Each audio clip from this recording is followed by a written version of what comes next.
Fala, meus amigos, tudo bem com vocês? Daniel Brown falando mais uma vez. Ia gravar apenas um vídeo nesta segunda-feira, mas aí surgiram alguns assuntos que eu achei importante pra gente falar, finalizar aqui como mais um vídeo da segunda. Portanto, se inscreva no canal, ative as notificações, você que tá chegando aí primeiro, né? Tá fechando o ano conhecendo o canal Daniel Brown e agora vai fechar 2020, aí vai abrir 2020, perdão, né? Assistindo a todo o conteúdo aqui voltado para o Botafogo. Se inscreva aqui, ative as notificações, comente seu nome, a cidade de onde você está falando e mande uma pergunta. Mande uma pergunta aqui para eu ler, para eu responder a sua pergunta aqui nos vídeos. É uma forma da gente interagir também. Vou mandar um salve para a rapaziada que está mandando aqui os abraços. Parei aqui no Augusto de Macaé, no João Luiz de Jacarepaguá, no Bruno Faria de Águas Claras, lá no Distrito Federal, o Fernando de Cidade Ocidental, em Goiás, o Nando de Vigário Geral, aqui no Rio de Janeiro, o Emanuel de Crateús, no Ceará, e o Alex Cunha de Nova Iguaçu. Então vamos lá, seguinte, vamos direto ao ponto. A novidade, galera, é a respeito de Diego Souza, o jogador, o atacante do Botafogo, que tinha aí cláusula de renovação automática com o clube por mais 2 anos, assim como o Cícero. Mais uma vez, todo vídeo eu enfatizo, parabéns ao gênio que propôs esse acordo. Está mais próximo do Sport. O Sport reabriu conversas e agora foi fundo na negociação, já está tratando diretamente com o empresário Eduardo Duran, diretamente com o atacante Diego Souza, para viabilizar o retorno do jogador do camisa 87, né, o DS 87, como é conhecido lá em Recife, viabilizar o retorno de Diego Souza para o Sport. O grande impasse num possível primeiro contato, e aí chegou a ter declaração de dirigente do Sport falando que por conta das dívidas o time ia ser muito simples, não ia ter nada muito badalado. Depois foi um processo. O Diego Souza colocou o Sport na justiça, cobrando aí cerca de R$1 milhão por falta de pagamento de salários que ficaram aí pendentes do Sport da primeira passagem do Diego Souza pelo clube do Recife. Na realidade, da primeira e da segunda passagem. Vale lembrar que teve uma passagem relâmpago de aproximadamente 3 meses do Diego Souza pelo Fluminense. Ele foi do Sport para o Fluminense em 2016, perdão. E aí já voltou direto para o Sport. Então seria aí, se o Diego Souza voltar, seria a terceira passagem dele pelo Sport.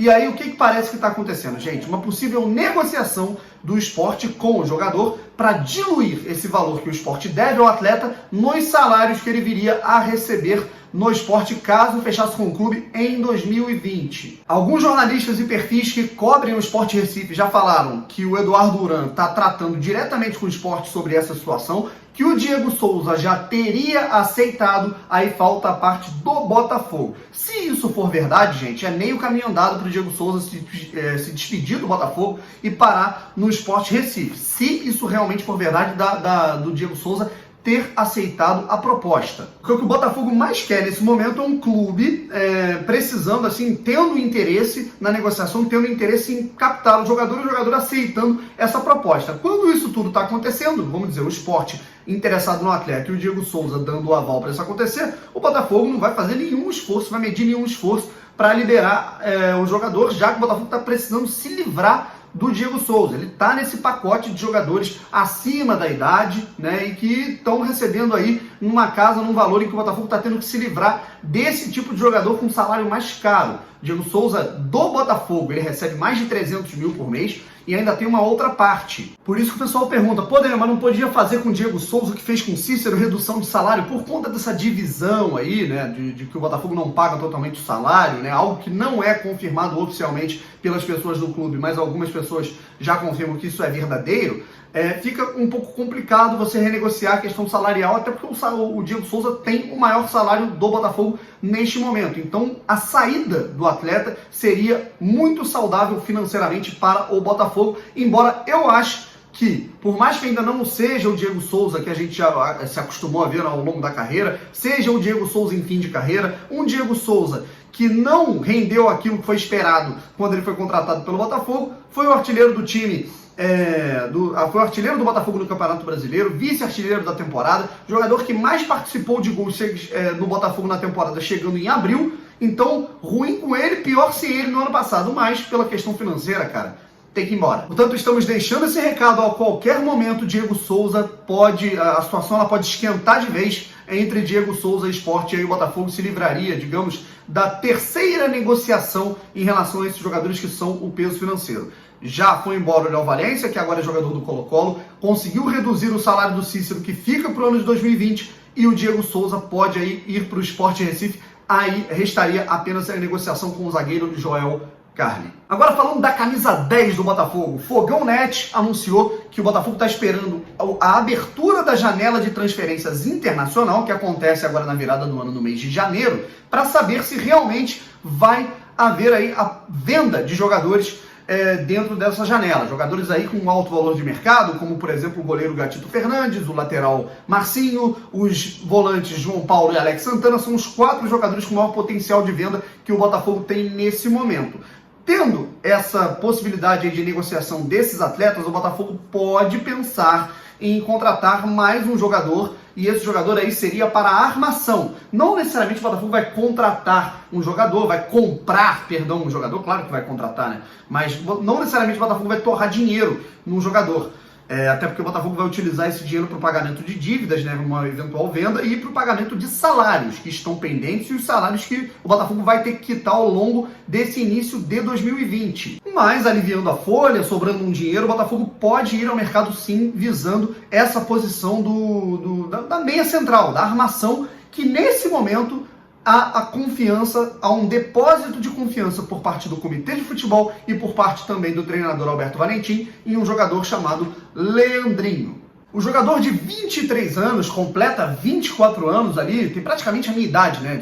9 dias separam aí a minha idade da do Leandrinho. Eu nasci no dia 30 de setembro, tô vendo aqui o Leandrinho nasceu no dia 21 de setembro de 1996. O jogador está retornando para o Botafogo e vai ser aproveitado pelo clube, e aí vai depender também do rendimento dele nos treinamentos. Foi o que eu disse no último vídeo, ele tem potencial para abocanhar essa vaga. Tá vendo como é que o papai entende dessa parada de tática aí? Ele tem todas as possibilidades para abocanhar essa vaga, porque ele é o cara, digamos que ele vai estar disputando ali a posição com o Marcos Vinícius, que já não está bem cotado no elenco, e foi muito bem, vem em alta. Volta ao Botafogo em alta o Leandrinho, depois de um ótimo ano de 2019, com a camisa do Sport, tanto na segunda divisão conseguindo acesso, quanto no campeonato pernambucano, do qual ele foi campeão. Existe nessa pretensão, o Leandrinho é um cara que ele gosta de ver o jogo de frente, ele é um cara que gosta de voltar para distribuir o jogo, como volante e tudo mais, mas o problema é a carência do Botafogo no setor de criação, e ele é um cara que, jogando nessa função, muito pela parte tática de não ser um exímio marcador, o Leandro foi muito bem nesses passos assim de quebrar linhas, né, nessas jogadas mais infiltradas, nessa criatividade que poucos jogadores do Botafogo têm nesse momento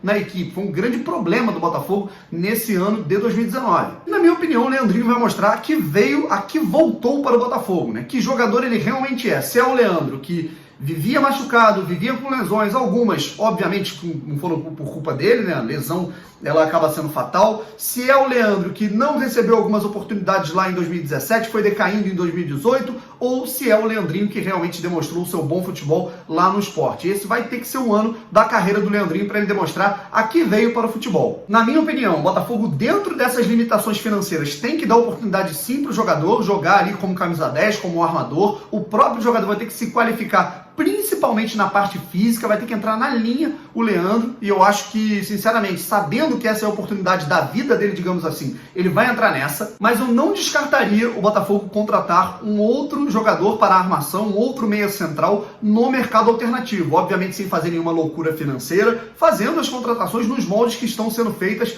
como por exemplo, foi feita aí a contratação do Pedro Raul, do volante Thiaguinho, né, jogadores jovens, e de um mercado alternativo. Mas, na minha opinião, né, como eu disse no vídeo que eu publiquei, o único vídeo que eu publiquei no último domingo, agora nesse domingo aí, eu acho que a tendência é o Leandrinho aos poucos. Eu não acho que ele vá começar como titular, eu acho difícil, a não ser que ele arrebente nos treinos, mas o Leandro, na minha opinião, tem tudo para abocanhar essa vaga por ser um cara aí para suprir essa carência na camisa 10, na meia central, na armação do Botafogo. Só que para isso vem todos os desafios, para ele demonstrar um comportamento diferente dos primeiros momentos dele, quando ele surgiu das categorias de base com a camisa do Botafogo, para ele mostrar qualidade em alguns aspectos em que no próprio esporte ele talvez tenha pecado, na questão da marcação, né, na questão de você cobrir espaços, até porque ele vai jogar, ele vai ter que ser, vamos dizer, se ele realmente abocanhar essa vaga, ele vai ser um mentor da armação de um time reativo, então ele vai ter que aprender a jogar na velocidade, nem sempre ele vai ter aquela cadência de pegar, olhar o jogo de frente. O Botafogo ele vai acabar jogando um pouco mais sem a bola, naturalmente, por conta de um time limitado, então é isso, né? Eu acho que o Leandro ele tem boas oportunidades aí para demonstrar que veio para o Botafogo, aqui voltou para o Botafogo. Agora vamos às perguntas e respostas aqui do canal. Vou ler apenas duas, vou responder apenas duas aqui para o vídeo não ficar muito longo, porque eu vou estar postando ele um pouco tarde. A primeira pergunta aqui é do João Paulo, de Poconé, no Mato Grosso. Eu achei bem interessante a pergunta que ele fez no último vídeo aqui. Brownie, se o Botafogo tivesse numa situação financeira boa, como a do Flamengo ou do Palmeiras, você mesmo assim gostaria que o time virasse SPE? A situação é a seguinte, gente, o principal motivo que eu sempre alerto aqui do pessoal que fica falando, e se der errado, esse negócio de SA pode dar errado, é um risco, o Botafogo primeiro está fazendo isso, está se metendo onde não deve. O problema é que o Botafogo está se metendo nisso porque ele pode acabar. Então, se o Botafogo está fazendo isso é para sobreviver. Não fosse essa situação, da organização financeira, de todo o aporte de dinheiro, o Botafogo ia fatalmente acabar, ia entrar num grau de apequenamento enorme e não ia ter mais o que fazer. Então, sinceramente, a grande questão dessa parada de profissionalização, é claro que a gente visa um futuro, é claro que a gente visa uma boa administração para o Botafogo, é claro que a gente visa um Botafogo com dinheiro, um Botafogo lutando aí para voltar aos seus dias de glória, brigando pelos títulos que deve disputar, que são aí condizentes com a sua grandeza, mas a grande questão é a sobrevivência. Se eu fosse, se o Botafogo tivesse numa situação como a do Flamengo ou do Palmeiras, eu preferiria esperar. Eu ia falar assim, eu ia olhar e analisar, tem um time ali virando empresa, tem um time ali virando SA. Então vamos dar uma olhada aí, vamos dar uma olhada no que vai acontecer com esse clube. Se der certo, a gente entra no mesmo patamar, porque nesse momento a gente não precisa, essa situação de Flamengo e Palmeiras. Eu tenho certeza que se der muito certo o projeto do Botafogo, o Atlético Mineiro está querendo fazer isso também, se isso der certo, eu não tenho dúvida que os outros times vão começar a fazer. Essa segunda pergunta, gente, eu ia responder, mas aí não deu tempo, não ficou muito legal o meu vídeo, ficou muito longo, então preferi deixar para esse vídeo aqui. Eu ia responder no vídeo de ontem, mas é o seguinte, a pergunta ela é do Andrei Azevedo de Manaus. Ele pergunta até quando que vai o acordo de concessão do estádio Newton Santos, o acordo entre a prefeitura e o Botafogo, e se com a SA, o Botafogo com dinheiro, se não seria mais eficaz para o Botafogo construir um estádio próprio. É uma pergunta muito interessante. Primeiro de tudo, Andrei, o Botafogo ele fez um acordo de concessão inicialmente de 10 anos, podendo prorrogar por mais 20, já foi prorrogado, e aí prorrogou por mais 4 anos. Por quê? O contrato aí, em tese, na teoria, vai até 2031. Qual é o sentido disso? Porque o Botafogo ele ficou sem utilizar o estádio por alguns anos, por conta daquela interdição bem obscura que prejudicou muito o Botafogo.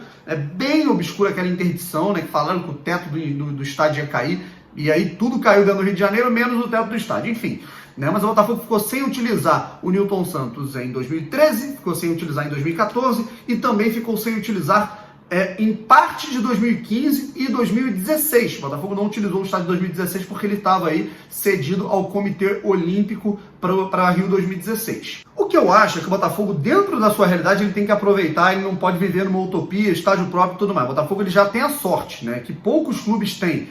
Num grande centro, que é o Rio de Janeiro, ter um estádio em mãos, ter um estádio olímpico, um estádio que, mal ou bem, é histórico, é sagrado, um estádio olímpico, repito. E o Botafogo ele tem aí já uma identificação com o estádio. O Botafogo tem o nome de um ídolo batizando o estádio, que é o Newton Santos. O Botafogo tem aí a personalização do estádio. Já tem o botafoguense ele já se sente em casa no estádio Newton Santos. Mas a grande questão é a seguinte: o Botafogo ele tem que trabalhar bem esse ativo que é o estádio, e não ficar apenas projetando essa situação de estádio próprio lá para frente. O Botafogo ele tem que aproveitar isso. O Newton Santos ele vai ser um grande marco, vai ser um grande potencial para essa arrancada da SPE, da SA, nesse início de projeto. É claro, mas na minha opinião, o Botafogo, o que custa sonhar, o Botafogo daqui uns 30 anos, sei lá, o grande problema do Rio de Janeiro é a falta de espaço. para você construir um estádio próprio para clube, né? O Flamengo já pensou muito nessa situação, já pensou em fazer aqui pela Zona Oeste, perto de Vargem Grande, mas aí fica muito afastado, já pensou em fazer em São Gonçalo, mas aí não é nem no Rio de Janeiro, né? Seria ali na parte leste fluminense. Para quem não conhece o Rio de Janeiro, tem que atravessar a ponte para ir lá para o canto de Niterói, Itaboraí, São Gonçalo. Já pensou em fazer ele na Avenida Brasil, mas aí ficaria muito trânsito, então falta espaço no Rio de Janeiro. O único espaço que se tem para isso seria no Parque Olímpico, né? Que o Fluminense até tentou colocar um projeto para fazer um estádio próprio por lá. A grande dificuldade seria essa, mas sinceramente, cara, é até um certo sonho de todo botafoguense ter um estádio acanhado, né, para, sei lá, umas 30 mil pessoas, nos moldes que se tem aí a Arena Independência, o Horto, que é muito utilizado pelo Atlético Mineiro, o estádio do América Mineiro. O Botafogo ele se identifica bem nesse século, eu acho que com estádios assim, Caio Martins e a Arena Botafogo são provas disso. O que me incomoda no estádio Newton Santos, apesar de eu gostar, é um estádio todo aberto, é um estádio com uma pista olímpica imensa, a distância é enorme entre a arquibancada e o gramado, você que torce, né? É uma torcida puxando uma música, a outra puxando outra, porque ninguém se escuta, porque o eco, né? A acústica do estádio ele é muito ruim, né? Então, não custa sonhar, né? Mas nesse momento a realidade do Botafogo é o Newton Santos, ele tem que aproveitá-lo. Galera, vamos ficando por aqui e não se esqueçam, mudanças aí no canal. Em breve, modificação do nome. Sai Daniel Browne Oficial, entra canal Browne Fogo, para ficar mais personalizado, mais com cara de Botafogo, para todo mundo que entrar aqui ficar ciente que esse aqui é um canal para a gente discutir apenas, então, somente de Botafogo. Um canal mais alvinegro, um canal com mais preto e branco, um canal com mais coisas sobre o Botafogo, mais personalização sobre o Botafogo. E aí, eu estou projetando fazer um outro canal para discutir outras coisas, futebol geral, coisas gerais, enfim. E aí vocês vão ficar ligados aqui também, me dá aquela moral. Um forte abraço, um beijo a todos, até a próxima, valeu!